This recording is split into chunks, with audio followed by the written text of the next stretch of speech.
আপনারা দেখছেন আরকে নিউজ বাংলা। চট্টগ্রাম ইপিজেডের আদম ক্যাপ নামের একটি কারখানায় আগুন লেগেছে। দুপুর থেকে আগুন লাগার খবর পেয়ে ফায়ার সার্ভিসের ৯টি ইউনিট এবং বাংলাদেশ নৌবাহিনীর সদস্যরা আগুন নিয়ন্ত্রণে কাজ করছেন। বাংলাদেশ সেনাবাহিনীর সদস্যরাও পরিস্থিতি সামাল দিতে সেখানে উপস্থিত আছেন।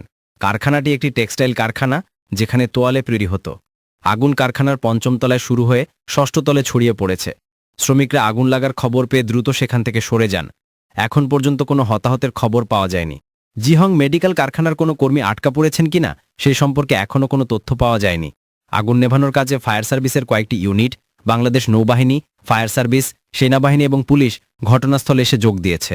ঘটনাস্থলে পানির স্বল্পতার কারণে আগুন নেভাতে কিছুটা বিলম্ব হচ্ছে। ফায়ার সার্ভিসের গাড়িগুলোকে দূর থেকে পানি এনে আগুন নেভাতে হচ্ছে, যার ফলে বিরতির কারণে আগুন ৭ম তলা থেকে ৬ষ্ঠ তলায় ছড়িয়ে পড়েছে।